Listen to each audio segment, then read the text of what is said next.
Siempre surgen interrogantes que merecen ser respondidas a la luz de la palabra de Dios. Por eso ingrese a nuestra sala de chat www.bbnchat.org. Allí haga la consulta que desee. Este es un servicio totalmente gratis. Muchas gracias por su atención y a continuación disfrute de su programa favorito. El siguiente segmento es clasificación F, formativo, educativo cultural, A, apto para todo público.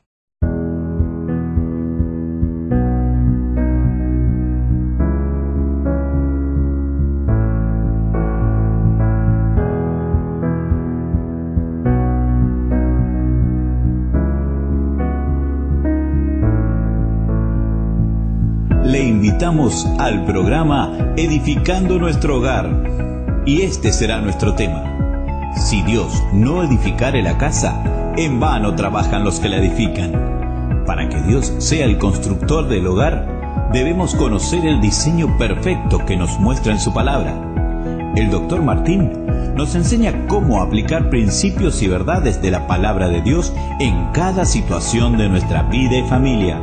Esta serie de lecciones será una guía para edificar sabiamente nuestro hogar. Escuchemos la enseñanza de hoy. Mis queridos y amados oyentes, es con verdadera unción y sumo respeto que quiero enfrentar un tema tan delicado como es el divorcio.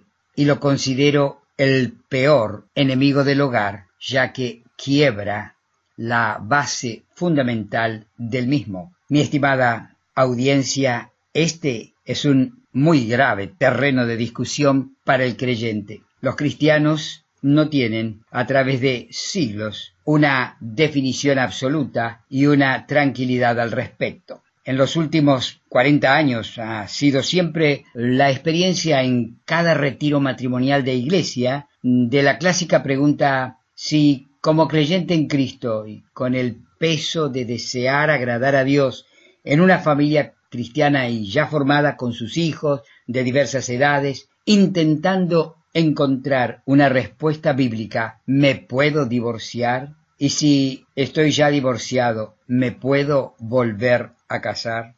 Muchas veces invocando un acto o múltiples actos de infidelidad y también confrontando con versículos bíblicos, o sea, mezclando párrafos bíblicos del Antiguo Testamento y otras veces repitiendo palabras del propio Señor Jesucristo en sus discursos y diálogos anteriores a la cruz de Cristo. La muerte y la resurrección de Cristo colocaron al ser humano en la dimensión actual de renacidos y participantes de la naturaleza divina de 2 Pedro 1:4, con la nueva visión de los conceptos vertidos por Cristo mismo en el sermón del aposento alto y que le da marco al edificio de Dios en la tierra, la iglesia. En este sermón de Juan capítulos 13 al 19, Cristo introduce los 7 pilares del edificio espiritual que es el templo de Dios viviente, el baluarte de la verdad. Estos 7 pilares nos dan la real figura de lo que es un cristiano. El primer pilar, la primera gran verdad, la primera novedad es la nueva unión con Cristo, que nos hace uno con Él. Lo dice Juan 14:20,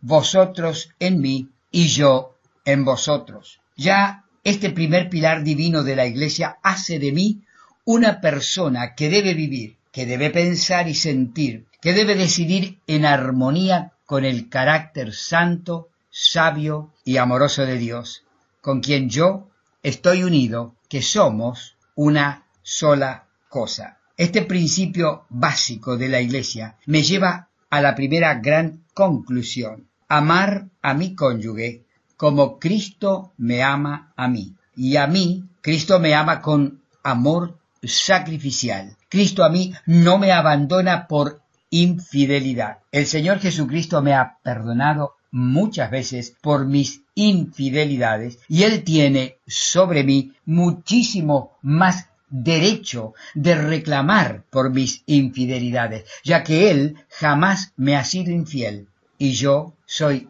tan severo para reclamar por la infidelidad de mi cónyuge, siendo que sería humanamente posible que yo esté perdonando una falta de mi cónyuge que yo mismo podría en cualquier momento producir y tener que pedirle perdón por la misma causa. Deseo recordarte que jamás antes de la resurrección de Cristo y la participación de su vida de resurrección, fuente de la nueva vida que Dios nos imparte por la fe, al colocar nuestra confianza en su sacrificio, nunca antes hubo ser humano, ni un Abraham, ni un Moisés, ni el rey David, que hayan estado unidos a Dios, como lo estamos los que hemos nacido de nuevo. Esto nos hace responsables por vivir en el Espíritu de ser semejantes a Cristo y tratar a las personas con un corazón de amor y de perdón como el suyo, y cuanto más con la persona que Dios colocó en nuestras vidas como respuesta amorosa al vernos en la necesidad de compañía por causa de nuestra soledad. El ser sacrificado, el cónyuge amoroso que colaboró conmigo para criar toda una familia, aquellos hijos que nos han llenado la vida de alegría y de fruto. Yo estoy convencido de que en la gran mayoría de los casos el deseo de abandonar a un cónyuge estriba en un corazón pecaminoso que desea abandonar a su cónyuge por estar considerando a otra persona para su vida, y esto siempre es y será pecado, el pecado de repudiar a su compañera actual. Jesús dijo: aborrezco el repudio. Sí, el amoroso corazón de Dios condena al corazón que repudia, que desea abandonar, que entrega en un acto de egoísmo, de infidelidad y de olvido de las promesas que un día expresó en el altar. El divorcio es repudiación y ruptura del pacto del matrimonio, en el cual las dos partes interesadas se prometen compañía en todas las circunstancias posibles del futuro, el uno al otro acompañando y llevando respuesta a toda la necesidad del otro, o sea, amándole fielmente. El divorcio es un efecto o una declaración de que estas promesas ya no se pueden esperar ni requerir. Dios permitió una práctica. En Mateo 19:8 Jesús dijo: por la dureza de vuestro corazón.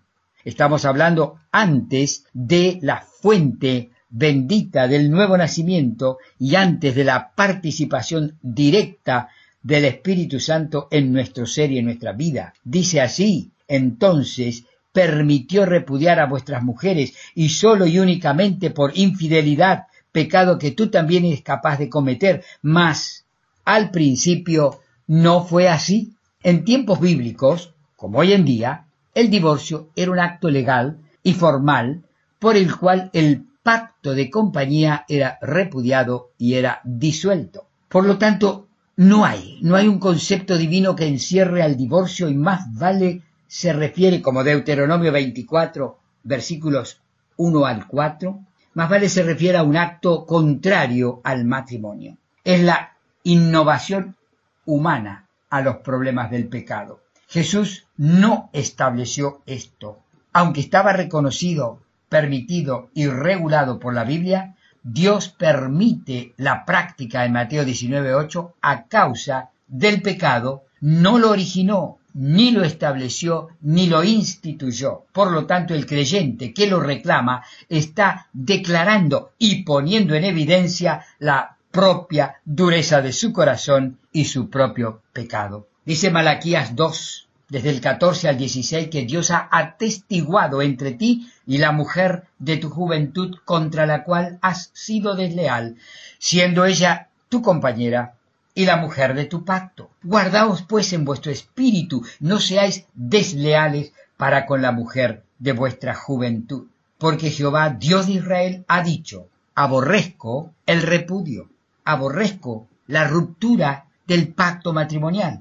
Aborrezco el divorcio. Y al que cubre de iniquidad su vestido. Me hace pensar cómo cuando una persona comete un crimen y queda manchado de la sangre, y cómo está declarando al ser visto en sus ropas esas manchas de sangre que él es el que ha cometido el delito. Dice Dios, cubre de iniquidad su vestido. El que repudia se ve el pecado en su propia vida. Guardaos pues en vuestro espíritu y no seáis desleales. Agrega y explica Proverbios 2, 17 y 18, la cual abandona al compañero de su juventud y se olvida del pacto de su Dios, por lo cual su casa está inclinada a la muerte y sus veredas hacia los muertos.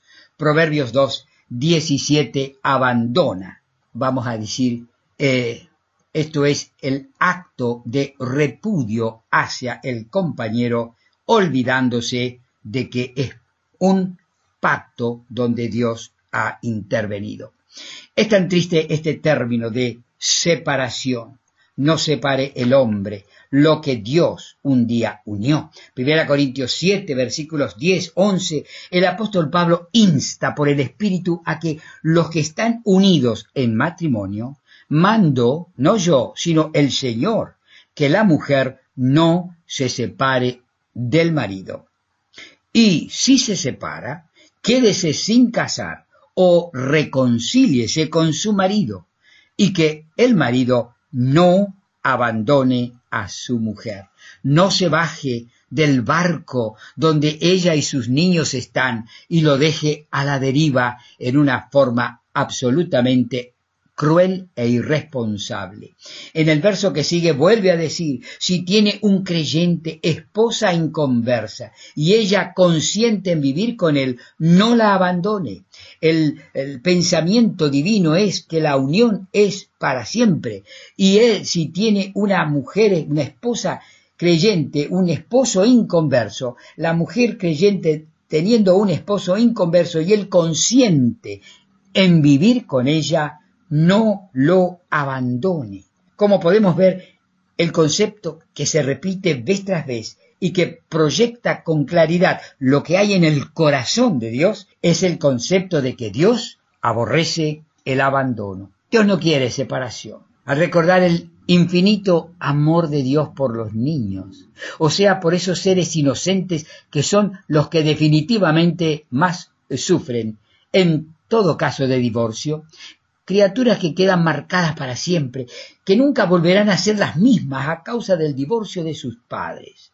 El divorcio ha alcanzado frecuencia inusitada. Ya las estadísticas muestran que va continuamente en aumento en todas las sociedades del mundo, en todos los niveles de información y cultura, entre gente que puede y la que no es pudiente, entre gente culta y entre gente de baja información, y también sin importar el nivel económico, ni las edades del comienzo de la vida de casados. Es mucho mayor el número de personas que comienzan su vida de hogar juntándose que casándose. Todo ayuda para la creación de un ambiente de hostilidad, de alta frecuencia para el abuso infantil, pues muchos niños están en manos de padrastros y de madrastras, y niñas que llegan a la adolescencia y a veces están solas en sus hogares por muchas horas, con solo la presencia del actual compañero de su madre, sufriendo momentos muy dolorosos, de grande tensión, por abusos de toda índole. El divorcio entre creyentes es tremendamente doloroso para el corazón de Cristo. Haber comprado a tan alto precio una vida, la vida que vale la pena vivir, una vida iluminada y dirigida por el sabio y poderoso Espíritu de Dios, haber resuelto el grave problema de la soledad del varón, trayendo a su vida una mujer cuyo cuerpo también es templo de su espíritu, haberlos unido con entusiasmo, con ternura, con pasión, y después de años de compartir su gracia y sus verdades, y de completar esa felicidad con una hermosa familia de hijos e hijas que no conocen mayor alegría que la de ver a papá y a mamá juntos y felices, y el día menos pensado, por no estar en la fuerza espiritual que da la oración, porque nada puede reemplazar la dosis de vitalidad espiritual que es la que transmite el diálogo con Dios por medio de la oración. Y después de un largo tiempo, donde la lectura de su palabra ha sido puesta a un lado, ha sido reemplazada por ocupar todo el tiempo con los programas de la televisión, los partidos del fútbol, la política, las novelas, los juegos, el alma sin Biblia se va secando. Porque el agua fresca, el manantial que sacia toda la sed que despierta, este trato duro y permanente con las personas que no conocen a Dios, es una sed que solo calma el fresco manantial de su palabra. Todo esto te va preparando al hombre y a la mujer para bajar las metas y va aprendiendo a vivir por debajo de las normas bíblicas. Aprende a vivir por debajo de las normas bíblicas. Y tenemos, en primer lugar, un principio que respetar. Las normas bíblicas señalan el principio de santidad, que me habla de una exclusividad, solo con ella, y me habla de una permanencia, siempre con ella. El principio de santidad habla de exclusividad, solo ella, y para que funcione en el corazón de la mujer. El principio de santidad dice así, solo con él. Y el principio de permanencia dice así, siempre con ella. Tú, mujer, respetando el principio de permanencia, es siempre con él. Y de seguir respetando te trae el segundo principio. El principio de santidad nos lleva hacia el principio de sinceridad, que dice que jamás nadie en lugar de ella. Esto es fidelidad, fidelidad. Tenemos entonces exclusividad, tenemos permanencia, tenemos fidelidad y un cuarto concepto, una cuarta norma bíblica por debajo de la cual es imposible agradar a Dios, y es el principio de sensibilidad. Nunca dejas de sentir y de transmitir lo que sientes. Dios nos ha dado la capacidad de estimular y de ser estimulados, como nos enseña el libro del Cantar de los Cantares. No hagas velar al amor hasta que quieras. Yo, en estos momentos de meditación en voz alta con mi amada audiencia, no puedo dejar de recordar entre las parejas de la iglesia, las más frecuentes, de salir junto con nuestros hijos, tener una velada, una cena, una salida al campo, a las montañas, y estos matrimonios, en uno de ellos había uno que era una muestra de dulzura en el trato. Él a su esposa la llamaba con dulces diminutivos. Un día, este amigo nuestro comienza a retraer sus caricias, a alejarse de ella, hasta confesarle que estaba enamorado de otra persona, que veía siempre que concurría a una actividad fuera de su trabajo habitual, y así quedó ella sumida en la angustia, en la desolación y el abandono, reaccionando gracias al deseo de sacar adelante a sus hijos.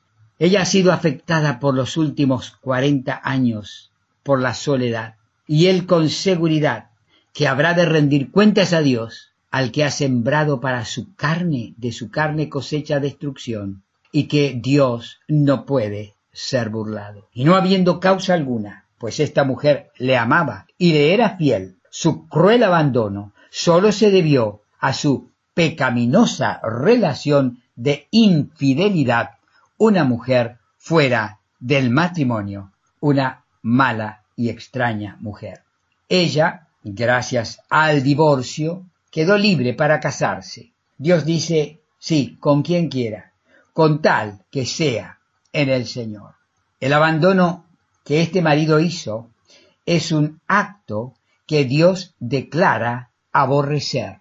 Con mi esposa somos testigos que los hijos sufrieron por muchos años este abandono de su padre, que también sintieron los hijos de sus hijos. Ya son varios los nietos que ese abuelo se está perdiendo de disfrutar, de acariciar, de vivir. Dios nos presenta en las Escrituras su profundo sentir de que Él aborrece el abandono. Lucas 16:18 dice, todo el que repudia a su mujer y se casa con otra, adultera, y el que se casa con la repudiada, adultera. Lucas 16:18. Y el estar fuera de la voluntad de Dios también nos hace estar fuera de las bendiciones que Dios tiene preparadas para todos sus hijos. Y la persona abandonada, que permanece fiel a Dios, no habiendo indicación específica, tiene consejeros espirituales, pastores de su iglesia, hombres fieles y entendidos, que la mujer sola, si desea y es solicitada para volverse a casar, Dios le guiará por las escrituras y la oración y por los consejeros espirituales para hacer lo mejor y seguir dando gloria al buen nombre del Señor. Dios no es Dios de confusión, es Dios de paz. Dejará el hombre a su padre y a su madre, y se unirá a su mujer, y los dos serán una sola carne. Por lo tanto, no separe el hombre lo que Dios juntó. Cuando examinamos el concepto de que Dios une en lo profundo del antro materno una célula del varón con una célula de la mujer, dos células que tienen vida por separado, pero en el momento de unirse aparece el nuevo ser, una sola vida, que para dejar de existir hay que romperla, hay que matarla. Separar dos células después de concebido el embrión se llama aborto, se llama crimen, se llama matar. Así también, la unión íntima de la vida de un hombre con la vida de una mujer como pacto matrimonial, formando lo que Dios declara un solo ser. Son uno solo. No son ya más dos, sino uno. Por lo tanto, separarlos también es un tremendo crimen delante de Dios. Es un profundo dolor que hace sangrar corazones por el tiempo de la vida aquí. Dice Dios, para que esto nunca llegue a suceder. 2 Corintios 6:14. No os unáis jamás en yugo desigual con los incrédulos, porque ¿qué comunión tendrá la luz con las tinieblas, la justicia con la injusticia, el pecado con la pureza, o Cristo con Belial? Por lo tanto, jamás hay garantía de felicidad haciendo un solo cuerpo cuando uno de ellos es templo del Espíritu y el otro está muerto en sus delitos y pecados. Por eso también el gran, maravilloso consejo de Dios de Hebreos 13:4, honroso sea en todos el matrimonio y el lecho sin mancilla. Si Dios determina algo, ¿quién lo hará cambiar? Su alma deseó e hizo. Él acabará todo lo que ha determinado de mí. Que Dios, con esta ilusión con que Job escribe en ese capítulo 23, 13 y 14, lo que Dios ha determinado para tu vida, ¿quién lo va a hacer cambiar? Su alma deseó e hizo. Dios acabará lo que ha determinado de mí. Dios te bendiga.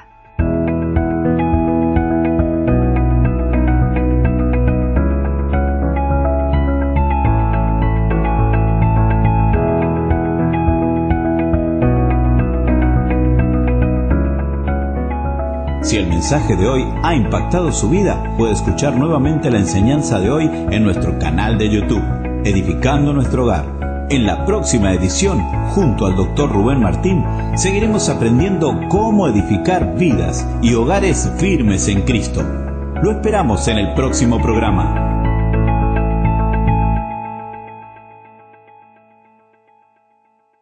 Ingrese a nuestra sala de chat para hacer la consulta espiritual que desee. www.bbnchat.org. Este es un servicio totalmente gratis. Muchas gracias. Somos sus amigos de BBN.